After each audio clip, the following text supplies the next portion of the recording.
মানুষ মারা যাওয়ার পর পশ্চিমবঙ্গের মুখ্যমন্ত্রী বলেছেন মৃত্যু কুম্ভ। মৃত্যু কুম্ভ অর্থাৎ মৃত্যুর ঘট, মহাকুম্ভ অর্থাৎ মহাপুণ্যের ঘট। মৃত্যুকুম্ভ শব্দটা নিঃসন্দেহে খুবই কড়া শব্দ। বহু মানুষ অন্তরে বিশ্বাস থেকে পুণ্য লাভের জন্য যেখানে স্নান করতে যাচ্ছেন, তীর্থ করতে যাচ্ছেন, তা নিয়ে ব্যঙ্গ বিদ্রুপ করার কোনো অধিকার আমি মনে করি না কোনো নাগরিকের থাকা উচিত, কারো থাকা উচিত নয়, আমাদেরও নেই, আমারও নেই।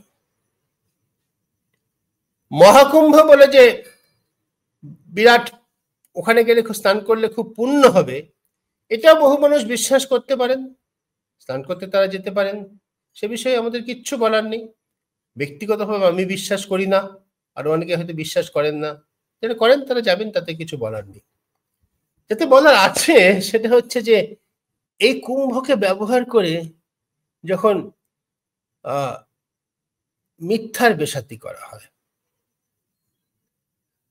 কুম্ভে যেখানে প্রয়াগে মানুষ স্নান করছেন, লক্ষ লক্ষ কোটি কোটি মানুষ স্নান করছেন, 40 কোটি হবে কিনা শেষ পর্যন্ত কেউ জানে না, কিন্তু নিশ্চয়ই বেশ কয়েক কোটি ইতিমধ্যে স্নান করেছেন। সেখানে জলের কোয়ালিটিটা কি, জলের গুণমানটা কি? জলের গুণমান মাপার একটা, মানুষের পক্ষে সেই জল ব্যবহারের উপযুক্ত কিনা, স্নান করার উপযুক্ত কিনা, খাওয়ার উপযুক্ত কিনা, গায়ে লাগানোর উপযুক্ত কিনা, তার মাপার অনেকগুলো ক্রাইটেরিয়ান আছে। তার মধ্যে মানুষের দ্বারা যে দূষণ হয়, মানুষের সঙ্গে জলের সংস্পর্শের দ্বারা যে দূষণ হয়, সে মাপার উপায় হচ্ছে কলিফর্ম ব্যাকটেরিয়া। কলিফর্ম ব্যাকটেরিয়া মানে সোজা কথায় মানুষের মলে যে ব্যাকটেরিয়া থাকে, মানুষ কেন, যে কোনো প্রাণীর মলে যে ব্যাকটেরিয়া থাকে, এই ব্যাকটেরিয়ার পরিমাণ 100 মিলিলিটার জল, 100 মিলিলিটার মানে একটা ছোট কাপের আধ কাপ মতো জল বলা যেতে পারে। এই ছোট কাপের মতো আধ কাপ মতো জলে বলা হয় যে যদি 2500 সংখ্যায় 2500 ব্যাকটেরিয়া থাকে, তাহলে সেটা হচ্ছে সহনসীমার মধ্যে, তার উপরে হলে সেই জল মানুষের শরীরে লাগানোর উপযুক্ত না। আমি কিন্তু খাওয়ার কথা বলছি না। কুম্ভে কিন্তু স্নান করতে গিয়ে যে জল গন্ডুস করে মানুষ পান করেন, মুখে নেন, কুলুকুচি মুখে নেন, কিছুটা হয়তো খানো, আমি তার কথা বলছি না। তার সেফটি লেভেলটা আরো অনেক অনেক অনেক নিচে, মানে এটা সাংঘাতিক খারাপ। তার জন্য স্নান করার কথা বলছি, শরীরে লাগানোর কথা বলছি। এই 2500টা এটা কিভাবে মাপা হয় তা একটু বলা দরকার। ওই জলটা সংগ্রহ করে জলটাকে অ্যানালিসিস করা হয়, সেটাকে কিছুদিন রেখে দেওয়া হয়, ঠিক যেরকম ভাবে আমাদের ইউরিনারি ইনফেকশনে যেরকম ভাবে করা হয়, এটা অনেকে হয়তো সহজে মানে বুঝতে পারবেন এই উপমাটা।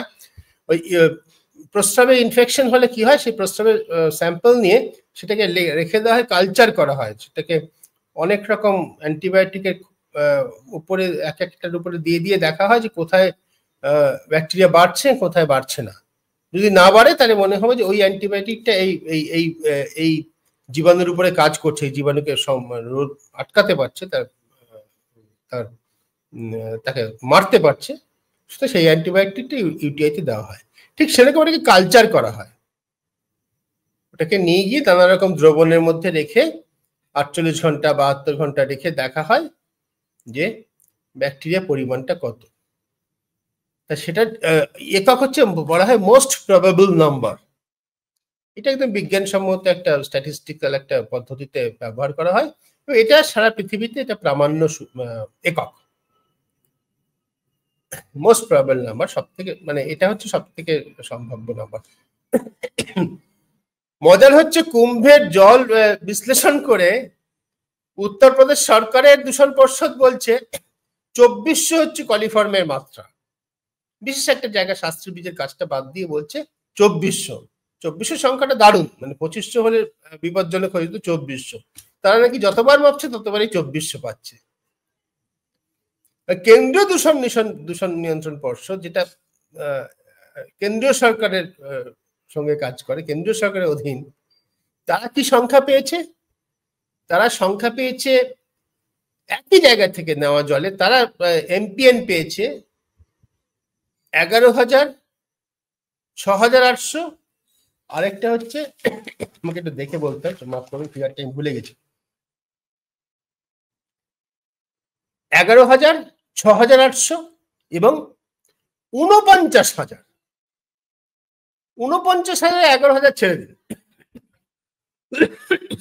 6,800 যদি হয়, সব থেকে কম যেটা, সেটা হচ্ছে উত্তরপ্রদেশ সরকার যা পেয়েছে তার প্রায় 3 গুণ। ওরা উত্তরপ্রদেশ পেয়েছে 2,400, যোগীর সরকার পেয়েছে 2,400, মোদীর সরকার পেয়েছে 6,800। কোনটা সত্যি? দুটো তো সত্যি হতে পারে না একই সঙ্গে। যে কোনো বৈজ্ঞানিক পরীক্ষায় মাপামাপিতে সামান্য কিছু ভুল হতে পারে, সেটাও বিজ্ঞানসম্মত, বিজ্ঞানে তারও হিসেব হয়। কত ভুল হতে পারে? 2, 3, 4, 5, 10%। এক্ষেত্রে ভুলের পরিমাণ 150%। 100, কেউ মেপে 100 পেয়েছে, অন্যজন 105, 10 পর্যন্ত পেতে পারে, বড়জন 95, 90 পেতে পারে। একজন 100 পেয়েছে, একজন 250 পেয়েছে মেপে, একই জিনিস। যোগীর সরকারের দূষণ পর্ষদ মেপে পেয়েছে 100, মোদীর সরকারের দূষণ পর্ষদ মেপে পেয়েছে 250। এটা হচ্ছে সব থেকে কম। যেটা সব থেকে বেশি যেটা, সেটা হচ্ছে 49,000, 20 গুণ, 20 গুণ, 20 টাইমস। আচ্ছা, আমরা তো জানি না যে এই কতটা সত্যি বিপজ্জনক, কতটা কোথায় হতে পারে। মানুষ যখন কোনো জলে স্নান করে, তার শরীর থেকে তো কিছু কিছু তার শরীরে লেগে আছে, এরকম কিছু জিনিস তো জলে মিশে যাবেই। আমি বলছি না যে কেউ পবিত্র জলে স্নান করতে গিয়ে সত্যি কেউ মলত্যাগ করছেন না, কিন্তু তার শরীর থেকে কিছু জিনিস জলে মিশে যাবেই। দক্ষিণেশ্বরে গঙ্গায় অনেক লোক চান করেন। দক্ষিণেশ্বরে গঙ্গায় এরকম যখন মাপা হয়, তা মোটামুটি কি অর্ডারে পাওয়া যায়? হচ্ছে একটা হিসেব হচ্ছে 79,000 ভয়ঙ্কর ভাবে স্নানের অযোগ্য। কিন্তু বহু মানুষ যেখানে চান করেন, সেখানে এরকম হওয়াই স্বাভাবিক, এরকমই হয়ে থাকে সাধারণত। কিন্তু উত্তরপ্রদেশের দূষণ নিয়ন্ত্রণ পর্ষদ মেপে কিছুতেই 2,400 বেশি পাচ্ছে না। অবশ্যই এর একটা উত্তর হতে পারে আজকের দিনে। দিল্লি নির্বাচনে অরবিন্দ কেজরিওয়াল হেরে যাওয়ার পর যে বলা হয়েছিল যে যমুনা মায়ের অভিশাপে তিনি হেরে গিয়েছেন, এরকম বলা হতে পারে যে হ্যাঁ, অন্য জায়গায় গঙ্গার জল অত্যন্তই দূষিত, সেখানে স্নান করা উচিত নয়, কিন্তু কুম্ভে সেখানে ঈশ্বরের কোনো অলৌকিক কৃপায় সেখানে কলিফর্ম ব্যাকটেরিয়া মরে গেছে। এরকম কেউ বিশ্বাস করতেই পারেন।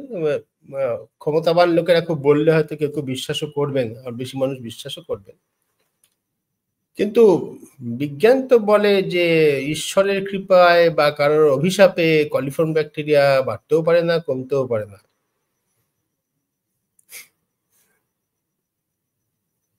বিজ্ঞান তো